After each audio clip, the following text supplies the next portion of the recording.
மத்திய அரசு அவசர சட்டம் இயற்றப்பட வேண்டும் என காரியாபட்டி கிராம மக்கள் கோரிக்கை விடுத்துள்ளனர்.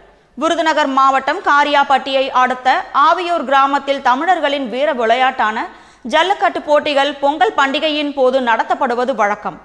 ஆனால் நீதிமன்றம் தடை விதித்துள்ளதால் கடந்த ஆண்டு ஜல்லிக்கட்டு போட்டிகள் நடத்த முடியாமல் மாடுபிடி வீரர்கள் ஏமாற்றம் அடைந்தனர்.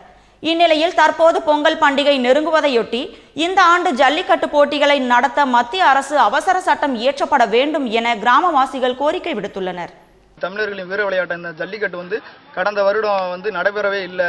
ஆனால் இந்த வருடமாச்சும் நடைபெறும்ன்ற ஒரு ஏக்கத்தோடு நாங்கள் மாடுபிடி வீரர்களும் மற்றும் காளையர்கள் எங்கள் ஊரில் இருக்க காளையர்கள் எல்லாருமே காளைகளுக்கு நீச்சல் பயிற்சி மற்றும் பருத்தி கொட்டை புண்ணாக்கெல்லாம் வச்சு மாடுகளை ரொம்ப தீவிரமாக தயார் பண்ணிக்கிட்டு இருக்காங்க. அதே மணிக்கு நாங்களுமே ரொம்ப தீவிரமாக தயார் பண்ணிக்கிட்டு இருக்கோம். மாடு பிடிச்சி பழகுறோம், நீச்சல் பயிற்சி நாங்களும் போடுறோம். எங்களுக்கு உள்ள நிற்கும் போது எங்களுக்கு மூச்சு திணறல் வந்துடக்கூடாதுன்னு நீச்சல் பயிற்சி எல்லாம் போட்டுக்கிட்டு இருக்கோம். இந்த வருடம் ஜல்லிக்கட்டு கட்டாயமாக நடைபெறும் என்று மத்திய மாநில அரசுகளுக்கு நாங்கள் கோரிக்கை வைக்கிறோம். மீண்டும் தமிழன் தலைப்பு செய்திகள்.